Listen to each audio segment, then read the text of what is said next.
tal, amigos?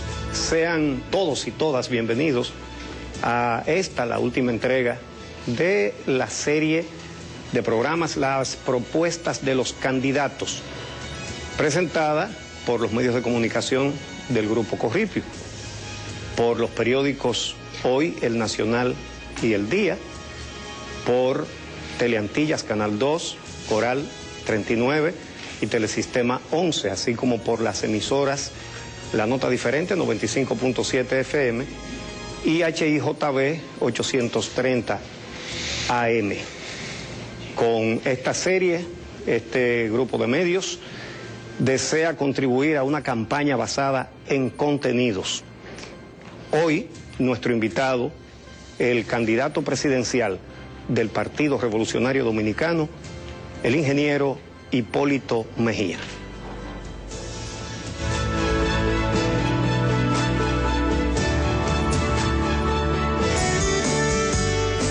El 22 de febrero de 1941 nació en la comunidad de Gurabo, en Santiago de los Caballeros, Rafael Hipólito Mejía Domínguez. Es hijo de Hipólito de Jesús Mejía y María Josefa Domínguez. Se graduó de bachiller en el Politécnico Loyola en San Cristóbal y más tarde de ingeniero agrónomo en la Universidad de Carolina del Norte en los Estados Unidos. Tiene más de 40 años, casado con Rosa Gómez Arias, con quien procreó a Carolina, Lisa, Felipe y Ramón Hipólito.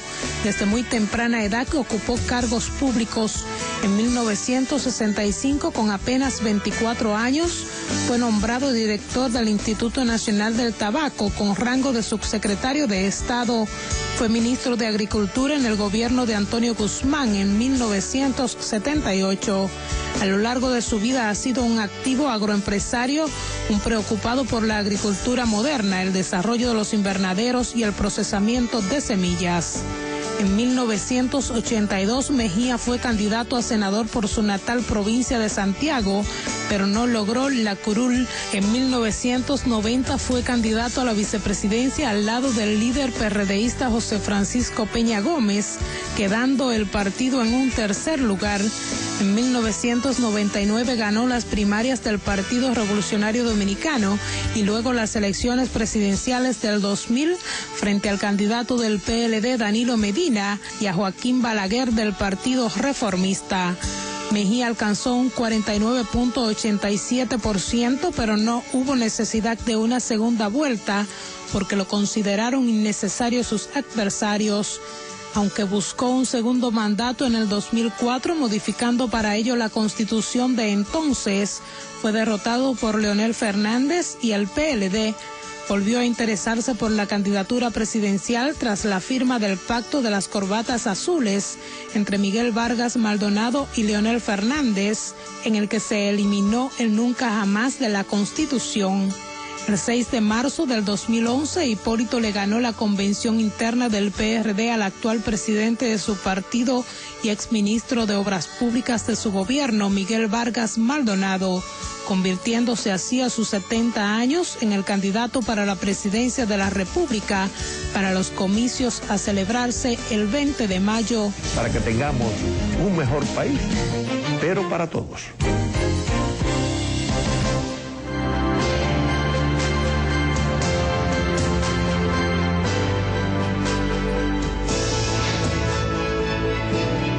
Esta noche vamos a tener en el panel al director del periódico Hoy, el licenciado Bienvenido Álvarez Vega, a don Radamés Gómez Pepín, director del diario El Nacional, a don Rafael Molina Morillo, director del periódico El Día, a Ana Mitila Lora, de 1+1 Teleantillas, a don Roberto Cavada, productor de los servicios informativos del Telesistema Dominicano, y a José Monegro, de Cuentas Claras 95.7. Tenemos que decir que esta transmisión se está haciendo también para el área de Nueva York a través de Televisión Dominicana. Muchísimas gracias por la compañía de esta noche. Vamos a darle de inmediato la palabra al ingeniero agrónomo Hipólito Mejía, quien tiene hasta 10 minutos para hacer una presentación general de su propuesta de gobierno. Gracias, amigos y amigas de estos medios de comunicación Corripio. Durante muchos años todos los sectores de la vida nacional hemos estado diciendo de una forma u otra lo que el país necesita, cuáles son sus prioridades, sus necesidades, y de ahí tenemos años. Yo recuerdo de la época de Trujillo, los teóricos decíamos lo que había que hacer el país para que se desarrollara.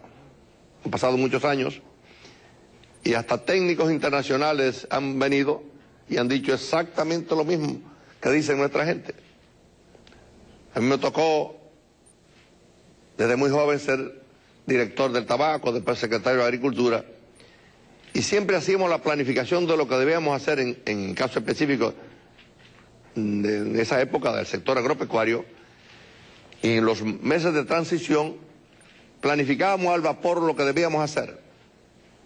Después, como candidato presidencial, la situación fue parecida. Teníamos una serie de conceptos y lo pusimos en blanco y negro.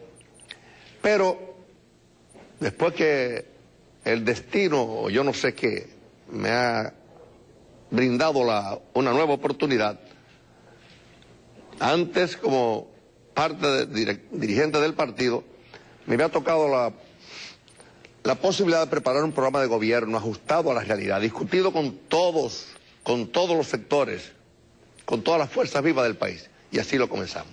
Posteriormente, ya como candidato, delegamos en el grupo de técnicos que pasaron de 5.000 cuál era el programa que debíamos hacer, pero no para ponerlo en blanco y negro, que es un proyecto bien elaborado, con ofertas posibles, sin demagogia barata, y lo hemos preparado. Afortunadamente, yo le envié una copia a cada uno de ustedes y los principales periodistas del país, las fuerzas vivas, que hemos llegado con ello al seno de la sociedad también. Hemos dicho, mire, señores, nosotros los técnicos hemos pensado esto de ustedes. ¿Qué ustedes creen? Y mañana concluye el último análisis ya con esos sectores de qué ellos piensan. En su mayoría todos coinciden que las propuestas han sido buenas. Pero yo pienso que así como nosotros lo hemos hecho, por lo que he visto en otros partidos, también de una forma quizás un poco más débil, también lo han hecho. Pero lo importante es que la gente se pregunta, ¿cuáles son las prioridades del país? ¿Cuáles son las verdaderas prioridades del país? Nosotros coincidimos y gracias a Dios, otros sectores importantes de la vida nacional también lo han dicho. Todos coinciden que la educación es y debiera ser la primera prioridad del país. Sin educación no hay posibilidad de progresar. Afortunadamente, en este caso específico, Educa, una gran organización de la sociedad civil, ha hecho una serie de propuestas que yo en particular me encantó. Y la adopté 100%, porque la considero ajustada a lo que el país necesita. Siempre la ha necesitado, pero se ha creado la conciencia de lo que debemos hacer. La segunda prioridad nuestra es la salud. Yo recuerdo cuando estábamos en el gobierno que decían necesitamos hacer una nueva ley de salud para ajustar a estos tiempos. Y la logramos. Se aprobó en el Congreso Nacional, fue sometida por nosotros y además de eso fue presentada por tu hermano Juan Bolívar un gran proyecto que era su ilusión, producto de su experiencia en América Latina, seguridad social.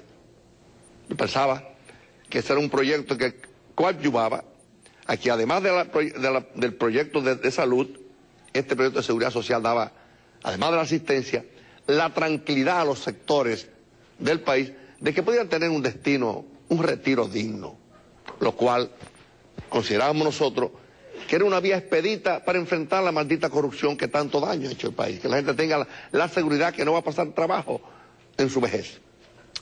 Otra prioridad en el caso específico nuestro y de todo el país es la política alimentaria, la política de alimentación del país.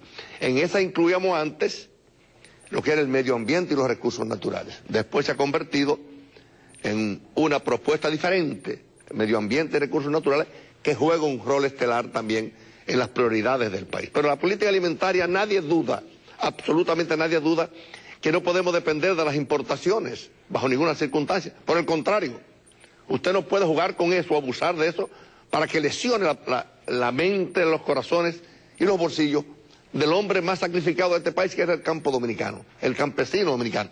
En el caso específico mío, es algo como un síndrome de preocupación que he tenido, porque yo sí vengo de ahí, todavía sigo ligado y creo y estoy seguro de que las posibilidades son inconmensurables en este extraordinario sector. Yo recuerdo que yo fui un crítico sistemático de la política de Balaguer cuando hablaba de vivienda. Vivienda, hablábamos nosotros de la varilla y cemento. Pues mira, el doctor Balaguer tenía razón. Pero ahora nosotros sabemos, y el diagnóstico de los expertos, arquitectos, ingenieros y población en sí, per se, como dicen los sociólogos, el país necesita 1.200.000 viviendas, esparcidas en todo el territorio nacional, fundamentalmente viviendas pequeñas para la marginalidad del país, porque las viviendas de clase media y clase alta debe ser, en una política de vivienda, favorecida y dejada a los sectores de la empresa privada, los ingenieros de la empresa privada. Pero el gobierno tiene un compromiso con la vivienda popular y se ha dicho, y hemos visto en cada zanja, en cada del país, en la zona marginal, y en el campo dominicano, la necesidad de retomar el desarrollo de la vivienda para lograr estabilidad en nuestra gente. Y que yo he vivido en este último año y medio lo que está sucediendo en el país. La gente abandonando los campos lejanos y las montañas para venir a formar cordones de miseria a las ciudades, a las principales provincias, aquellas que en un momento determinado muestran cierta movilidad económica, para ahí vamos. Pero todos coincidimos que la vivienda, y estas dos últimas, la agricultura y la vivienda, son planes que la necesita el país. ¿Por qué lo necesita el país? Porque es un fenómeno dinamizante de la economía, además de la justicia social que cumplimos con nuestra gente. Otra, y hemos repetido ya y todos coincidimos, que el país necesita llegar a los sectores más pequeños de la sociedad, fundamentalmente las MIPYMES. Aquí y en todos los países del mundo, la MIPYME se ha convertido en un brazo armado, en un brazo de desarrollo de la economía y del bienestar y de la estabilidad social y económica del país. Todos, absolutamente todos, coincidimos que hay que reorientar el crédito a esos sectores. No es financiando vehículos, no es financiando a otros sectores que se va a desarrollar la pequeña y mediana empresa, incluyendo la empresa rural y obviamente en las ciudades también. A mí me satisfizo muchísimo cuando tuve la oportunidad de visitar a toda Europa y los Estados Unidos y ver que muchas de los salones de belleza y otras actividades que tienen que ver con la parte estética, las dominicanas, se han formado aquí y han demostrado que pueden vivir y su familia se puede educar en ese contexto. Otras actividades que todos coincidimos, y es la parte de la recreación. Nadie duda que ya el deporte es una actividad económica. Los dominicanos en béisbol han demostrado que esa es una actividad económica y ya estamos todos creciendo. Pero el país aquí, en los barrios, en todas partes, necesita recreación.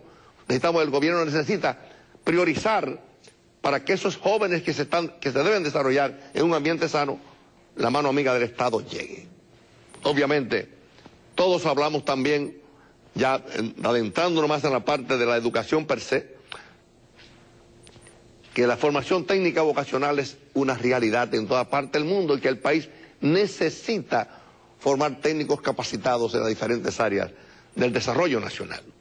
Eso y muchas actividades, y faltándome 55 segundos, lo dejo ahí para seguir respondiendo a muchas de sus, o parte de sus inquietudes.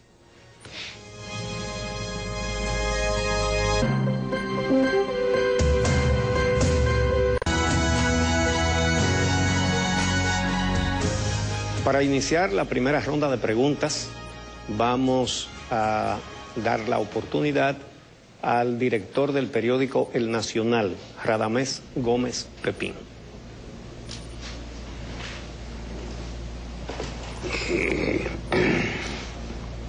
Hipólito, yo he visto en algunas guaguas del transporte público afiches con fotos suyas y del presidente de Fenatrado, un señor apellido Uvieres. ¿Usted lo tendría en cuenta ese señor para la integración de un primer gabinete? Gracias, Juan. Él es diputado, Radamés. Los diputados son diputados y le queda 4 años. Pero entonces iría a un primer gabinete. No. Tenga el gabinete de los choferes está.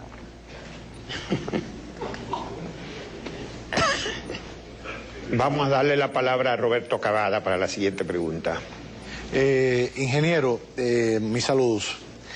Usted dijo ahorita la maldita corrupción.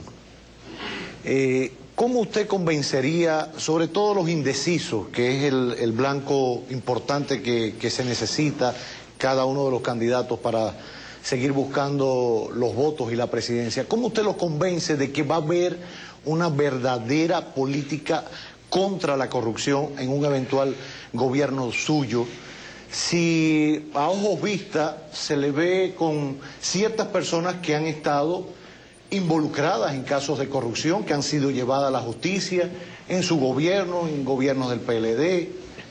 ¿Cómo convencerlos de que va a ser, que eso no es un freno para que usted tome decisiones fuertes con la corrupción? Hay que incluso habla de que hay un pacto secreto entre usted y Lionel para que ninguno de los dos se pueda someter ni a la gente de su entorno más cercana. ¿Es cierto eso? ¿Algo lo frena para luchar contra la corrupción? Yo no he hecho pacto con nadie en mi vida. ¿Está seguro? No, absolutamente seguro.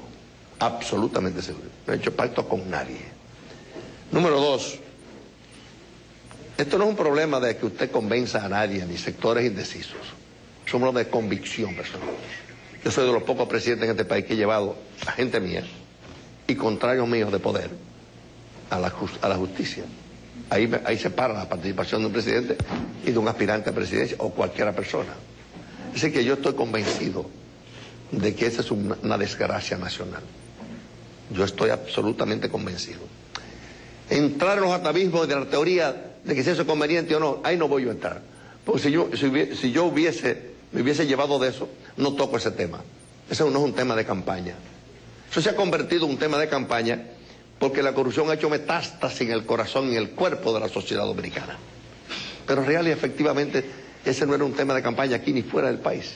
Ahora aquí es más importante porque hemos llegado a una corrupción galopante, preocupante, que puede crear ya ha creado grandes distorsiones económicas, pero puede crear grandes distorsiones sociales. Es decir que, ahora lo que yo sí he dicho es lo siguiente, y lo hice, que se preparen, que yo estoy preparado para meter la pata y permitir que metan la pata, pero si meten la mano, no voy a permitir bajo ninguna circunstancia, ni voy a contemplar nada, ni voy a jugar con eso. Es decir que, mientras tanto, yo les recomiendo a usted que averigüe bien qué fue que le dio la información de los arreglos, porque yo no lo he hecho. Ni espero hacerlo, ni lo voy a hacer. La próxima pregunta será formulada por Bienvenido Álvarez Vega, director del periódico Hoy. Don Hipólito, en todas las campañas electorales, los ciudadanos escuchamos muchas promesas de todos los candidatos y sobre todo los que tienen más posibilidades de llegar al poder. Sin embargo, también cuando llegan a la presidencia hay una especie de incoherencia entre las promesas y las ejecutorias de gobierno. En el caso suyo, ¿cuál es la garantía que tenemos de que será diferente? Mira, yo antes, en el 2000, hice propuesta. Y la verdad que iba como un tiro cumpliéndola.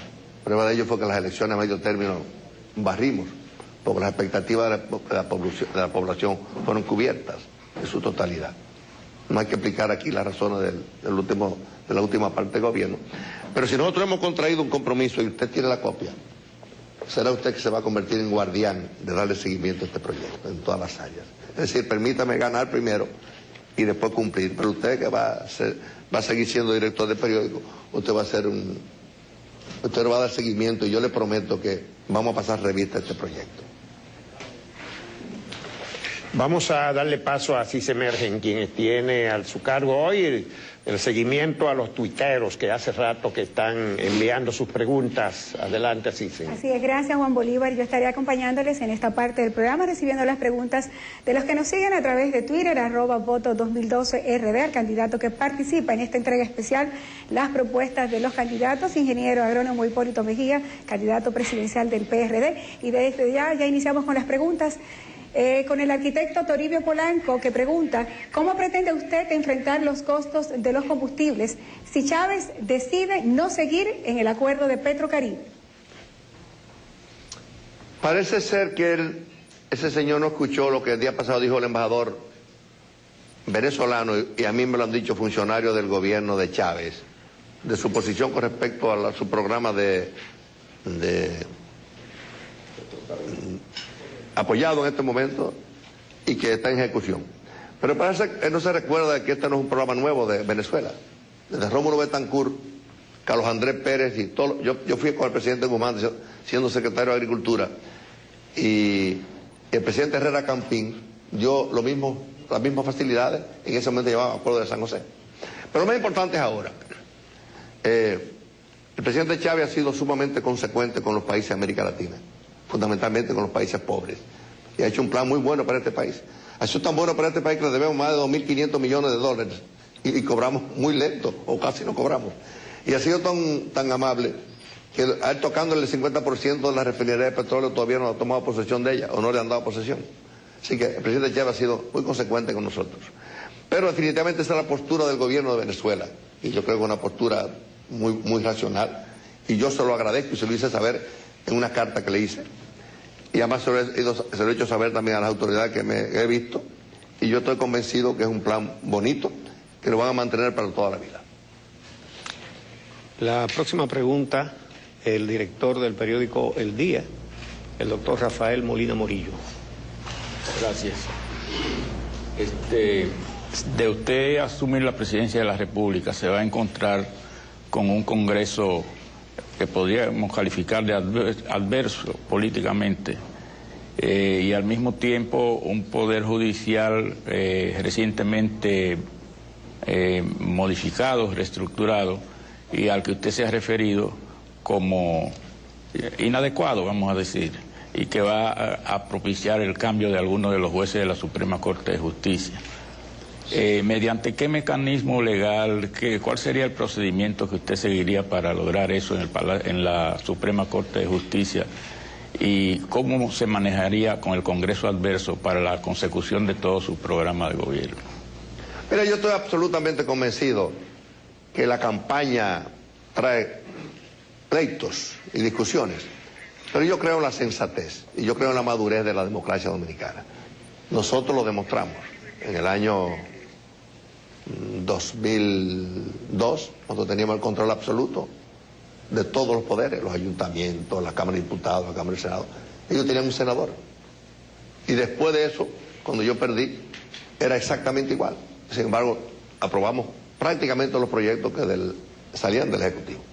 Yo pienso que hay y habrá sensatez. Yo estoy convencido. Yo no quiero entrar en temas, en discusiones estériles en este momento, porque eso no es el problema de qué va a pasar. Ahora, lo que yo me sentía avergonzado de algunas participaciones de alguna gente y la forma como se manejó ese expediente.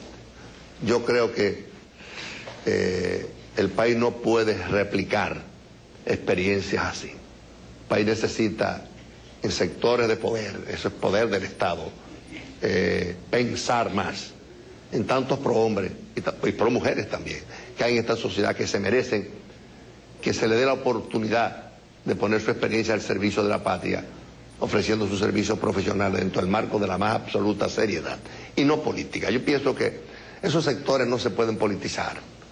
Hay vías, hay posiciones que usted puede nombrar sus gentes, pero en posiciones tan delicadas como es la justicia debiéramos ser un poquito más consecuentes. ¿Que hay mecanismos? Bueno, yo no soy abogado, hay un equipo de juristas, que aquí hay con nosotros algunos, que tienen respuesta a ese tema y la daremos a conocer, pero definitivamente yo estoy convencido que hay que hacer algo para evitar que la politiquería llegue a ese importante poder del Estado. Ana Mitila Lora, de 1+1 Telentillas, tiene la palabra.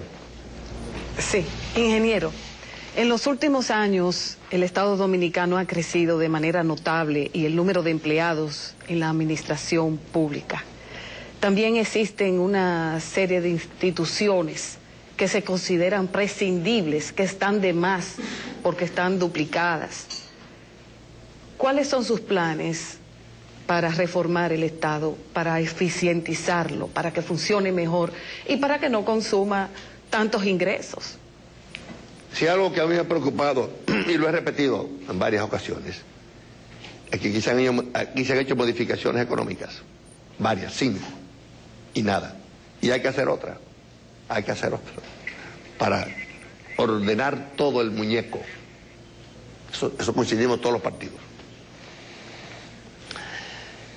Ahora, lo que yo no perdonaría jamás, ni perdono, es que usted utilice los dineros para el espectáculo vergonzoso de los viceministros, de los jefes de departamento, de los ayudantes civiles, de las nominillas. 141.000 personas cobran nominillas. Servicio exterior, ya no hay donde colocar más gente. Hay países que nosotros tenemos más que China. Eso es vergonzoso. Hay sitios como Nueva York que tenemos 37 vicecónsules. En Puerto Rico no caben, no van. Cobran allá en dólares y están aquí. Eso no. Hay 334 viceministros fuera de lo que han nombrado en estos días, porque siguen nombrando. Así no. Prácticamente las nóminas se han duplicado del 2004 hasta ahora. Y no es que se han duplicado en cantidad, sino en valor. Si cualquiera tiene gastos de representación con tarjeta, no de solidaridad, no, tarjeta de esa de crédito. Gastos, secretarias, jipetas, gasolina, etcétera. Así no. Esa burocracia. Mira, el presidente Castro de Cuba acaba de comenzar a soltar a la burocracia. Después de 50 años vio que eso no funcionaba, la burocracia. La burocracia es estéril. El país se ha llenado de burócratas, de gente sin capacidad. El país tiene cientos de profesionales. La mitad de los jóvenes graduados en los últimos años están desempleados. Los hospitales, sabemos, por la crisis que están pasando, pero estamos gastando el dinero en cosas no necesarias, no prioritarias, y en las verdaderas prioritarias no lo estamos haciendo. Nombrando gente para que no hagan nada y no se resuelve el problema. ¿Qué hacen campaña? No, pero haga campaña de otra forma. Vamos a incorporarlo al proceso de producción económica del país y vamos a brindar la oportunidad de que usted pueda desarrollarse si tiene actitud. Si usted no tiene actitud, métase a otra cosa. Pero no podemos seguir por ese derrotero. Yo lo he dicho con toda sinceridad y con toda claridad. José Monegro, comentarista de Cuentas Claras, la nota diferente. El presidente Mejía, en mayo del año 2003, a usted le tocó la difícil decisión de enfrentar y anunciarle al país la situación de la crisis bancaria que en ese momento pues se hacía pública. Y como consecuencia de esa crisis, el gobierno dominicano debió tomar una serie de medidas, de controles, de normas para las bancas, que a la larga, pues dicen algunos, ayudaron a que nosotros pasáramos felizmente la crisis bancaria que vivió el mundo. Sin embargo, en la actualidad, algunos banqueros dicen que esas normas que se tomaron como consecuencia de esa crisis ahora dificultan poder financiar sectores productivos de la República Dominicana, porque imponen una serie de condiciones que le hacen más fácil financiar el consumo que financiar la producción. Incluso en esa misma dirección se pronunciaban banqueros de la talla de Manuel Alejandro Grullón, por ejemplo. Me gustaría saber, su gobierno, en caso de usted ganar la presidencia el 20 de mayo, asumir el 16 de agosto, ¿cuáles reformas en el sistema financiero haría el presidente Hipólito Mejía para facilitar que la banca privada pues pueda entonces ser un ente que financie más fácilmente los sectores productivos de la República Dominicana? Bueno, la verdad que para mí es una noticia nueva de que fue la medida correctiva que se hicieron, que llevaron. No. Se hizo la política momentánea del Banco Central, que no tiene nada que ver una cosa con otra. Ahora, financiando el 6% del sector productivo nacional y gastando y financiando vehículos, no desarrollamos un país. Esa es la función de la política bancaria, la política económica del Banco Central, que la hace el Banco Central, no la política fiscal del Estado. Estamos convencidos. Y eso es un tema que yo lo he manejado con mucha delicadeza porque hay muchos atavismos y muchas interpretaciones. Pero definitivamente, por los derroteros que vamos, no es posible. No es posible. El Estado ni los bancos hacen absolutamente nada conseguir financiando vehículos y cosas que no son reproductivas. Tenemos que llegar. ¿Propiciará usted algún tipo de reforma para que facilitar? Sí, bueno, hay que hacerlo obligado, pero no es reformas. Esas son parte de la política de la Junta Monetaria, que la puede hacer, y no hay que esperar 8 años para eso. Eso se puede hacer en un mes, y tenemos que hacerlo en un mes. Tenemos que reencontrarnos con esa realidad, porque no es posible seguir así, no es posible eso.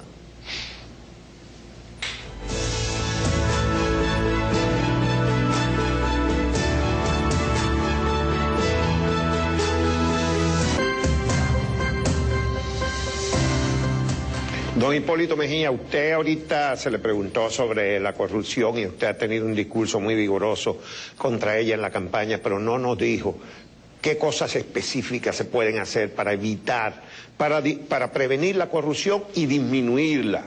Medidas específicas que usted puede o piensa poner en práctica. Ayer, en un tema de Finjus, hicimos una serie de enunciados en el que tocaba no solamente... Hay leyes existentes que tienes que preguntarte las leyes que existen para evitar la corrupción. Inclusive estoy siendo un crítico durante toda la vida de los famosos contratos de grado a grado. Y es una vía desgraciada. No solamente los contratos per se de grado a grado, sino los adendum que se le hacen después que se asigna o después de que tú lo asignas, aunque no sean de grado a grado. Pero definitivamente el mayor problema de este país es que aquí no se ha castigado como debe ser la corrupción. Todos nos reímos de eso. Y amén. Y seguimos. Ya ha hecho metástasis en el corazón, en el cuerpo de la sociedad dominicana. Y yo, honradamente te lo digo, hay muchas leyes, hay muchas modificaciones de leyes existentes que puede aquí analizarla, pero... Y hay cosas, pero lo más importante de un dirigente político es el ejemplo que tiene que dar de su entorno y de su vida particular. Ese es el mayor ejemplo, ¿eh? El doctor Balaguer llegó a decir que la corrupción se paraba en la puerta de su despacho. Y yo llegué a decir que sí, que yo eso no lo niego, la corrupción que hay. No en este país, en el mundo. Ahora, lo que nadie puede acusarnos de corrupto. Bajo ninguna circunstancia, eso yo lo acepto. Y le aseguro que he puesto en nombre de mi familia y el mío, que yo no permitiré. Los correctivos, tampoco voy a entrar aquí en discusiones de que a quién vamos a amenazar, porque amenazar no es un disparate. Y no lo he hecho con fines de amenazar. Lo he hecho muy bien con fines de que no es posible que sigamos castigando a sectores sociales del país porque un grupo de gente se quiera robar el país. No es posible. Esas cosas hay que ponerle... Y hay mecanismos. Yo, ahí lo citamos y tampoco voy a hablar en términos ofensivos, aunque ya lo he hecho. O alguna gente me siente indignado de la actitud de alguna gente. Pero la verdad que eso lo trataremos en su debido tiempo, don Bolívar.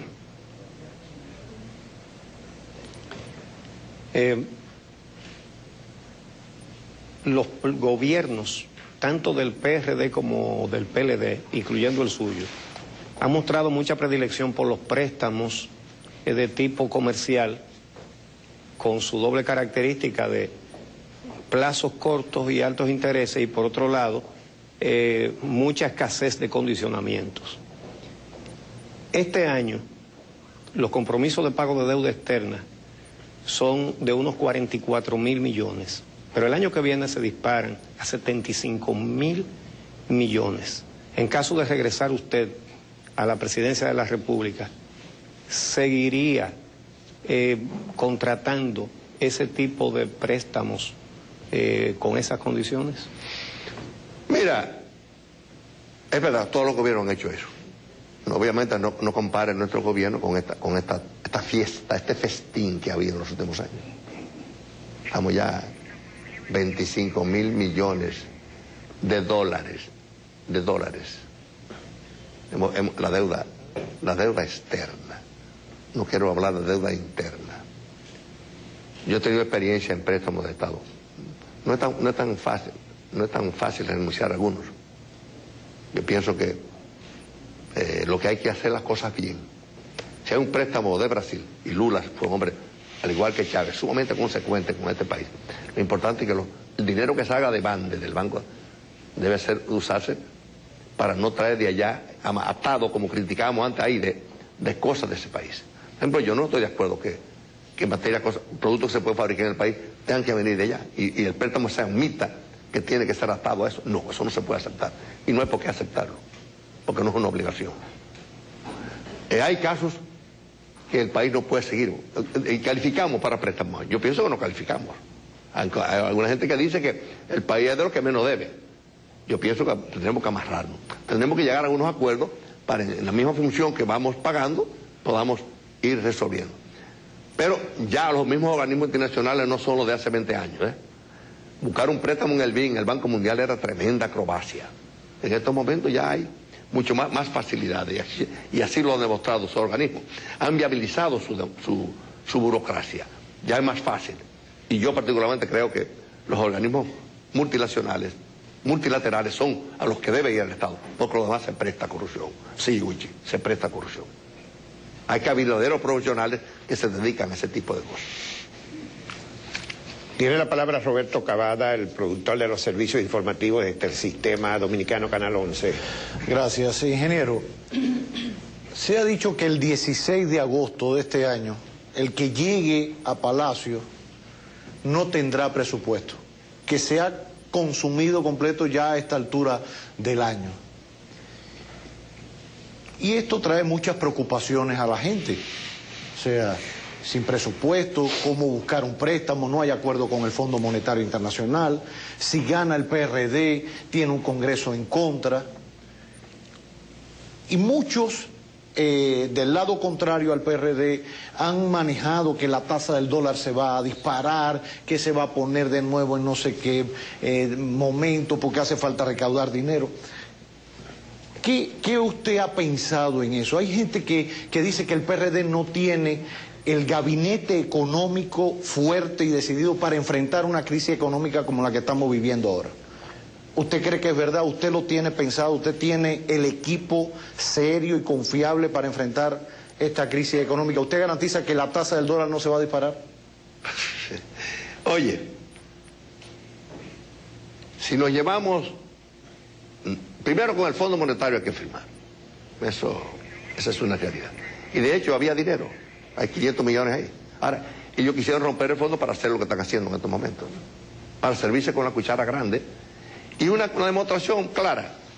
Se había autorizado un déficit en el año entero de 22.400 más o menos millones. Vamos en 30.300 millones ya en los 3 primeros meses. Así que lo que tú dices es verdad.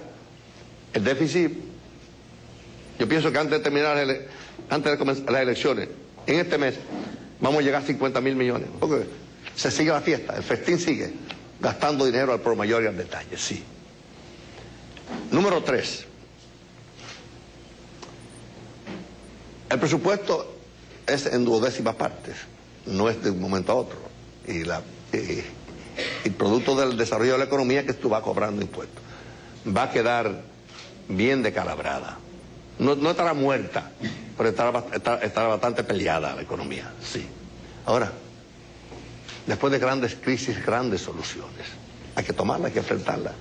Yo, cada vez que los muchachos me escriben que yo tengo el nivel de profesionales más alto de este país, a nivel de economistas, la mayoría con experiencia y con grado. Así que esa preocupación no hay que tenerla. Y yo espero que no haya otro robo bancario, yo espero que no lo haya. Digo, y no quiero entrar en lo que está pasando en el Banco de Reserva, no. Además, no lo quiero ver para allá, ni quiero analizar lo que está pasando ahí. Llegaremos a analizarlo, porque sabemos lo que está pasando, pero no es el momento de hablar de eso. Ahora, si lo comparamos con alguno de los que usted conoce, no lo compare, no quiero hablar de nombre, pero revíselo usted, no. Ahí no hay perfil para competir con ese equipo nosotros, no lo hay. Y además yo tengo una experiencia dada y me tocó la desgracia del banco, con dolor de mi alma, lo recuerdo, pero me tocó, pero lo enfrentamos, y salimos vivos y sueltos. Es una gran cosa en este país. Pero no tenga esa preocupación, eso es parte de la planificación de la gente que cree que inventó el agua tibia. Aquí, el despilfarro que ha habido en este país, el desorden que ha habido en la economía, no solamente en la parte del Banco Central, en el que hay para analizar las deudas del déficit cuasi fiscal y de la deuda grande, sino la propia deuda de la política fiscal, que ha sido la dura, la difícil y la malograda, corrompida hasta los tuétanos. Sí, eso era. Bienvenido Álvarez Vega, director de Hoy. Presidente Mejía, en casi todas las encuestas el tema de la inseguridad social está presente como una de las dos grandes preocupaciones de los dominicanos. Hay un problema serio derivado de una gran deserción escolar de muchachos del bachillerato, pocas posibilidades de trabajo para los jóvenes, evidencias de que miembros en cantidades amplias del orden público trabajan en connivencia con los micronarcotraficantes en los barrios. Hasta ahora el Estado solo ha sido capaz de dar parcialmente soluciones de fuerza a este problema y las soluciones no han sido tales. En su visión de gobernante para los próximos 4 años, ¿cómo abordaría este problema? Y le advierto que usted tiene la imagen de ser una persona que gusta de la mano dura. No tanto, bienvenido, pero tu diagnóstico es absolutamente correcto, absolutamente cierto. Tú tienes los resultados de trabajos de información que recibe y de números. La delincuencia y la inseguridad es uno de los 3 problemas graves del país. La primera es el desempleo y el alto costo de la vida. Vamos a bajar las dos. Eso es la mitad. Desempleo y alto costo de la vida, que tiene que ver con el tema tratado por ti. La segunda es la delincuencia y la tercera es la corrupción. Ya brincó la corrupción y se ha colocado en los primeros 3 peldaños de los conflictos nacionales. Yo hablaba de que el país necesita sembrarse de politécnicos. Yo ocupé casi todas las instalaciones militares con politécnicos y de hecho están full, a toda capacidad, preparando gente. Y en otros como Bonao y algunos pueblos están funcionando. Pero aquí hay que llevar politécnicos a los barrios y hay que preparar a la gente en oficios. Número 2, hay que mejorar el almuerzo y hay que mejorar el horario a las escuelas. La mano dura, yo en parte comparto tu criterio, sin abusos y sin matanza, porque hay gente que dice, aquí se resuelve el problema partiéndole el pescuezo a la gente. No, bienvenido. Ni el pueblo dominicano, no. Una cosa es que tú hagas cumplir la ley y otra cosa es que tú abuses. Yo nunca abusé de eso. Pero es un problema grave, que hay que buscar correctivos, que, como tú sabes, no son productos del entorno y de la mitad, son productos que nacen en el seno de la sociedad.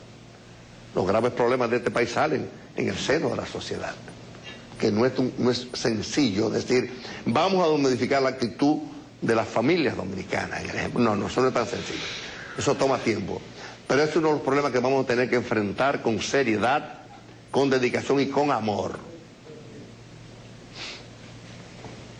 Vamos a darle la palabra a José Monegro de la 95.7. Presidente Mejía, transporte de carga, transporte de pasajeros. Los empresarios se quejan de que el transporte de carga en la República Dominicana es muy costoso y que además está en manos de un monopolio impuesto por una especie de mafia. Y la población también se enfrenta a un transporte público muy desorganizado.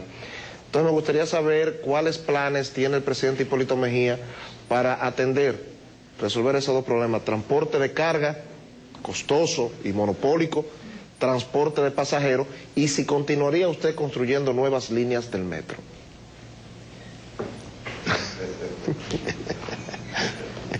Qué abusador tú eres. Yo he sido un crítico sistemático de ese metro. Pero bueno, ese es un abuso. Por eso, nadie conocía en el plan de gobierno del PLD Leonel Fernández el metro, y salió el metro. De ahí viene el compromiso de que hay que hacer aquí, esos compromisos para no caer en eso, ni mucho menos dar contratos de grado a grado, dolosos, que tú escribiste, tuviste problemas mucho. El problema de transporte en este país es un problema grave. Y lo grande es que hay solución. Yo me visité San Paulo, Quito, Lima, Bogotá, donde ha resuelto el problema, con la línea central de minibuses, un troncal en el medio y uno baja para acá y otro para allá. Y ahí se resolvió el 80% del transporte en todas las grandes ciudades. Y esta es una solución que la dejamos nosotros al gobierno municipal y al gobierno central para enfrentar ese problema. Y no tiene que ser con OMSA, con la OMSA, que es una vía también que el Estado puede utilizarla para bajar la presión a esos sectores que tú hablas de monopolio. Pero no se hizo. Pero hay tiempo todavía en algunas ciudades hacer eso. Segundo, yo pienso que hay que, no solamente en el campo de los intereses, sino en el campo de congestionar las vías. En toda parte están haciendo periféricos. Hay que hacer esos periféricos y hay que conectarlos. Pero definitivamente no hay razón de que el Estado no puede seguir teniendo guagua para que el Estado lo maneje, porque hemos sido malos eso. Pero tampoco se puede renunciar. Pero hay el mecanismo, el Estado tiene mecanismo. Yo pienso que vamos a hacer, vamos a hacer un ministerio de transporte para conjugar todos los departamentos dispersos, que hay como 10. Y ya lo hemos puesto aquí en el programa de gobierno. Lo que pensamos hacer y disciplinar algo así como hicimos con el Ministerio de Cultura y el Ministerio de Medio Ambiente y Recursos Naturales, que han dado todo el mundo disperso y más o menos tú notas una orientación, una dirección. Que hay que hacer esa dirección, hay que poner una cabeza para que maneje eso. Y de ahí se deriva todo lo demás. Ahí se deriva inclusive los amigos de Radamés. Los dueños del país, que Radamés habla. ¿Quién me tiró? ¿Quién me tiró el primer rolling como los dueños del país? Que son amigos míos, yo, a ser amigo de ellos, quizás yo tengo la oportunidad de tener calidad moral para pelear con ellos y decir algunas cosas. Pelear no, discutir con ellos en un ambiente de diálogo y buscarle salida a esa problemática que es grave ya. El público también hace sus preguntas a través del Twitter. Pasamos a Cisa Melgen. Gracias, Uchis. Así es. Seguimos recibiendo las preguntas de los seguidores de Twitter a través de @voto2012RD.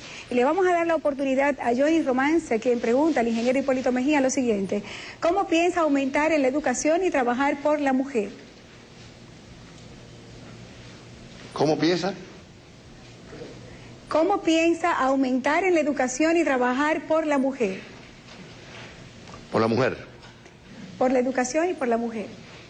Bueno, yo dije, la primera pregunta, en la introducción inicial mía fue mi respeto absoluto a ese plan concebido por la sociedad civil que ha ganado el pleito. Que como cosa curiosa, lo hemos firmado todo. El candidato Danilo Medina lo firmó. Y a los 2 o 3 días de firmarlo, su gobierno presentó otro proyecto y no incluía el 4%. Y la señora vicepresidenta, que es la primera dama, dijo que había muchos cuartos que no se podía hacer. Así que la primera demostración de que no van a cumplir es esa. Eso demuestra claramente que una cosa es lo que tú dices y otra la que tú haces. Una cosa es que tú ofreces y otra la que después no cumple. Pero bueno, eso no es mi caso. Yo voy a cumplir con la educación. Y sí, yo voy a acabar con las botellas que hay, que no están haciendo nada. Y voy a acabar con el despilfarro. El que quiera beber vino, que le tire una foto ahora. Y el que tenga tarjeta de crédito, que la venda y que la bote, porque no va a haber tarjeta de crédito. Y los salarios van a ser reajustados. Aquí va a haber austeridad al principio, austeridad hasta el final. Aquí vamos a ser austeros en el manejo. Y ahí tienen que salir los cuartos de la educación y también de lo que tiene que ser con la mujer. La mujer es la mitad de la población. En las universidades, más del 60% son mujeres. Una política que tú no bases en la juventud y la mujer. Ese es mi compromiso con esta sociedad. La juventud y la mujer. El que no haga una política de respeto absoluto y de participación a la mujer dominicana, la juventud dominicana, no está en el mapa. Ya los señores mayores como nosotros tenemos que prepararnos para dar paso. Esa es una realidad incuestionable, que hay que hacerlo. Obviamente, podemos sentirnos contentos y felices porque ya hay capacidad en este país. Ya no es una cuestión potestativa de los teóricos. Ya a nivel de PhD hay más mujeres o tantas mujeres como hombres. Y hay maestría al por mayor detalle de mujeres capacitadas. Y hay mujeres que han participado en el quehacer político y han demostrado que tienen tanta capacidad y tanta honradez o más que los hombres. Entonces mi compromiso solemne, no solamente con mis hijas y mi mujer, sino con la mujer dominicana. Ana Mitila Aurora, Telentillas. Sí, en términos de violación a los derechos humanos, nos hemos convertido en campeones, y en términos de la cantidad de generales, parece que también. ¿Contempla usted una reforma profunda a las Fuerzas Armadas y a la Policía Nacional, incluida la Policía Nacional? Sí. Que dicho sea de paso, en su pasado gobierno se habló muchísimo de una reforma policial, pero parece que se hizo una reforma como para que todo se quedara igual. ¿Qué haría usted en esta oportunidad? Se hizo la ley de reforma. Y cualquier ley de reforma no es un problema que se resuelve inmediatamente de hecha la reforma. Es un proceso y debe ser un proceso. Ahora, no es un secreto para nadie que hay que modificar. Y yo dije que hay mecanismos, hay experiencia. Yo he vivido la experiencia de Corea, de Taiwán, de Japón, y de los propios counties y pequeños municipios de los Estados Unidos, en el que hay policías municipales que tienen conocimiento de su entorno y de lo que pasa en esos lugares. Aquí habrá que hacer algo parecido, porque la forma en que vamos no es posible llevar paz y tranquilidad al pueblo dominicano. En la parte militar es un tema que normalmente no se toca en campaña política, ni yo lo voy a tocar tampoco. Es un tema que hay que tratarlo con la delicadeza, que esos temas no son para hacerlo en el mercado público, ni mucho menos en parques. Yo conozco estas Fuerzas Armadas, debo decirle que ya no es una Fuerza Armada como la gente creía antes. Aquí hay más de un 80% de profesionales ya, gente que tiene conciencia. Que la expectativa de los generales, sí, eso es una realidad, es una verdad. Ahora, tú le preguntas a un coronel si aspira a ser general. Ahora, hay que hacer la modificación para crear los estamentos, el organigrama, que funcione y que no se sientan lesionados, ni mucho menos que tengamos gente más que en China. Aquí hay más generales que en China. Pero eso tampoco le hace daño a nadie. Si lo utilizamos o si usamos el militar para otras áreas que no tiene que ser solamente la coerción. No. Podemos utilizarlo en educación. Hay buenos profesores. En técnica, en la educación técnica vocacional. Podemos utilizar en la reforestación y medio ambiente. Sí, pues cómo no. Y podemos utilizarlo también en modificar el sistema de policial. Podemos hacer un plan y entrenar parte de los militares que no están haciendo nada, que están al servicio de gente por ahí, a la Policía Nacional en una nueva reestructuración, una nueva visión. Pero más o menos se puede lograr. Doctor Rafael Molina Morillo, director del diario El Día. Sí, yo quiero volver al tema de la seguridad ciudadana y preguntarle cuál es su evaluación del programa de Barrio Seguro y si lo continuaría, lo modificaría o lo suprimiría. ¿Qué haría usted con ese programa del actual gobierno? De Barrio Seguro yo creo que ni los motores Harley Davidson quedan. Yo creo que ni eso queda ya. Yo creo que hasta eso desapareció. No sé dónde están, pero eso no funcionó. Pero es necesario, no el nombre, no es un problema de semántica, es un problema de llegar a los barrios. Hay formas de llegar a los barrios. Y hay que llegar a los barrios. El nombre no funcionó, desafortunadamente. Eso depende. Hubo un ministro que creía en eso y lo hizo. Se fue el ministro y el otro no creía y lo paró, porque no hay institucionalidad. Uno de los graves problemas del país es que no hay institucionalidad. Y ahí no hubo institucionalidad. No hubo algo que se le ha dado seguimiento. Ni dio resultados tan apetecibles como pensábamos todos. Bueno, tiene la palabra Radamés Gómez Pepín, director del diario El Nacional. Ingeniero, cuando se habla de corrupción aquí oficial, no es cuestión de hace un año, hace 2 años, sino que hace muchos años en su gobierno es probable que hubiera corrupción. Mucho. Bueno, ¿qué hizo usted para evitarlo? Nada que llegara a mi despacho. Yo me cerré y no le di seguimiento. Todos los expedientes que llegaron a mis manos, actué inmediatamente. Además, no solamente, no todos, cientos de casos. Además, lo siguiente. La corrupción no es solamente un problema de gobierno. Hay corrompidos y corruptores. Número 2. En la sociedad civil también hay corrupción. Ahora, debemos decirte lo siguiente. Lo que yo sí te aseguro a ti, que en mi vida de profesional, de la actividad privada y la pública, Hipólito Mejía no se ha prestado a corrupción. Eso sí te lo aseguro yo a ti. Y yo he desafiado a alguien que diga si mis manos se prestaron a vagabundería. De que estaba como la guinea tuerta, pero eso sí tengo que estar. Eso sí es verdad. De eso no lo dudaba. Ahora, de que no es comparable nada ni nadie en el país con lo que está pasando en este momento, eso no. Yo me resistí a creerlo, lo que estoy viviendo y lo que estoy sufriendo además. Esta es la corrupción, no tiene parámetro en América Latina y ha sido evaluada como uno de los 3 países más corruptos de América Latina y del mundo. Uno de los 3 más corruptos. Eso sí es una realidad. Esos son números, no evaluados por mí ni por ti, por organismos internacionales. Desgraciadamente, es así. Pero ¿por qué usted no actuó contra eso? Actué. ¿Sometió a alguien? Dame, no me hagas recordar el caso bancario, que no quiero ofender a nadie. Pero él se refiere a funcionarios del gobierno. Ya se sabe que usted sometió a los banqueros, pero está hablando de los funcionarios públicos. Tampoco yo quiero venir aquí a decirte, mira, yo sometí al cónsul de educación, que por eso lo saben todos ustedes. En el periódico tuyo salían todos. Interdiario, caso de eso. Pero ya no me hagas recordar esos casos. Ahora yo te pregunto a ti, ¿tú conoces un caso que Leonel haya sometido a una gente del gobierno?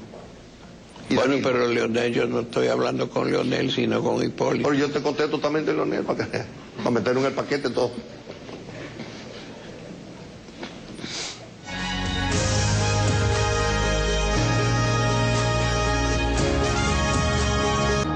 Bien, continuamos con este programa especial, Voto 2012, las propuestas de los candidatos, hoy con la participación del ingeniero Hipólito Mejía. Y nosotros aquí seguimos recibiendo las preguntas a través de Twitter, Voto 2012 RD. Y le damos la oportunidad ahora a Guillermo Santos, quien pregunta lo siguiente: ¿cómo incentivaría al sector vivienda para promover viviendas de costos moderados, digamos menos de 2 millones de pesos?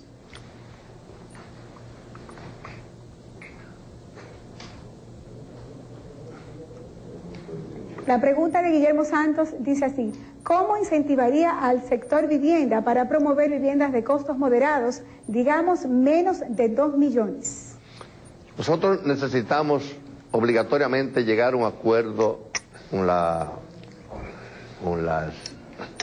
los fondos de la Seguridad Social y el Banco Central, que garantice que esos fondos, al igual que Chile, tienen un destino extraordinario, y el destino más posible y quien más respuesta económica puede dar y social es a la vivienda. Ya yo dije anteriormente que la vivienda de alto costo, eso se tiene que ver el sector privado, los ingenieros particulares, los arquitectos. A la vivienda social el gobierno tiene una obligación, y hay la necesidad y el mercado y la obligación, y es el fenómeno, es lo más dinamizante que tiene la economía. Ahora, hay un costo desgraciado que es de los hidrocarburos, la gasolina y el gasoil, que no depende de nosotros, no depende del gobierno, eso depende de los precios del mercado internacional. Pero lo que sí que está claro es que la ley de hidrocarburos no se está cumpliendo, y prueba de ello es que en estos momentos, durante 6 semanas consecutivas la han congelado. Así que ahí están violando la ley, porque ahora no conviene subirlo porque estamos en campaña. Pero que se preparen, y ya nos preparamos en el pasado para ver las distorsiones que hubo en ese campo. En segundo lugar, hay empresas cementeras en el país de mucho éxito, y hay facilidades para entrar al mercado de pequeñas viviendas populares. Y hay mecanismos de participación con las iglesias y con los sectores sociales de dinamizar la economía, y esa es una de las que yo tengo mayor compromiso, y estoy convencido que es el dínamo de la dinamización de la economía para la vivienda mediana y pequeña. Yo no diría de 2 millones, yo diría de 1 millón para abajo, que es el gran mercado de este país. Y fundamentalmente la gente de los patios y de la zona marginal, donde hay grandes y graves problemas. Radamés Gómez Pepín, director del Nacional. Las relaciones con Haití, ¿qué usted haría para...? Como que siempre están en una balanza de sí, no, baja, sube, que muchos haitianos aquí que no pasan, no le dan autorización, le quitan la nacionalidad. ¿Qué haría usted con eso? Antes preparamos un proyecto de la ley migratoria. y dejamos en el despacho del presidente cuando llegó, cuando yo me fui hace 8 años, el reglamento de la ley migratoria. Después de 7 años y medio, gracias a Dios ya se aprobó el reglamento migratorio, una ley que es para todo el mundo, para los extranjeros, no solamente para los haitianos, para los americanos, para los europeos, porque también son inmigrantes. Con el caso de Haití yo tuve una experiencia agradable. Sin lugar a dudas, tuve la suerte de tener a Hugo Tolentino, que es uno de los hombres que más conoce la problemática haitiana. Y yo me llevé mucho de Hugo, no solamente para las relaciones bilaterales, sino por las relaciones multilaterales. En todos los organismos, en todas las reuniones que yo fui, el primer tema que yo tocaba era el caso haitiano. Primero, no podemos ser unos teóricos y querer desconocer que no estamos en una isla dividida por una frontera de 350 kilómetros. Que los Estados Unidos no han podido resolver su problema de la frontera, independientemente de la coerción que ha hecho. Entonces, es una realidad Haití. Que es bueno para $1.000 millones que consume del pueblo, del mercado dominicano. Para eso los haitianos son buenos. Pero para subestimarlo, como mucha gente cree, no son buenos. Yo tengo mucho respeto por el pueblo haitiano y a veces hasta me duele en el alma lo que pasa en la sociedad. Antes de ayer, yo volé de Santiago a Bánica y Pedro Santana. Y volé por encima de San José de las Matas, Jánico y el cañón de Sabaneta. Cuando tú llegas al cañón de Sabaneta ya tú ves que es completamente diferente a Monción y San José de las Matas. Y ahí en adelante hay un deterioro de esa cuenca. Pero cuando tú caes en Haití, que me metí sin permiso, volé, ahí sí la cosa demuestra claramente lo que significa la educación en la preservación del medio ambiente y los recursos naturales. Es una zona desértica, estando al lado de nosotros. Eso me hizo pensar muchas veces de mi actitud con respecto al pueblo y al gobierno haitiano. Nunca me metí en los problemas haitianos, nunca, absolutamente nunca. Tuve una relación respetuosa con el exilio aquí y con Preval y con Aristide en Haití. Siempre mantuve. Exactamente igual. Nunca me he metido en los problemas haitianos. Sé que hay que regular y hay que tener una ley, aplicar la ley. ¿Y por qué no? Someterse a lo que dice, al escrutinio de la ley, sin contemplaciones. José Monegro, de la 95.7 FM. Presidente, justamente la zona que usted acaba de mencionar es una zona donde el tema medioambiental tiene mucho impacto. Hay zonas ahí donde ha sido muy exitoso proyecto ambiental y esa misma zona de la que usted menciona, hay zona deprimida también ambientalmente. Me gustaría saber cómo incorporaría el presidente Hipólito Mejía a los campesinos que viven en las cuencas, en lo que es la preservación del medio ambiente, para que eso no sea una carga para los campesinos y que por el contrario pueda ser una fuente generadora de riquezas para esos campesinos que viven en la cuenca de los ríos y en la parte alta de la montaña. Es una de las formas que hay de dinamizar y crear empleo. Solamente en el caso del café, de ese mismo lugar, Monción, San José de las Matas, Jánico, Jarabacoa, Constanza, es una vía expedita de la doble función, la preservación del medio ambiente y la parte económica. El café se ha vendido muy bien en los últimos años y vergonzosamente estamos importando café.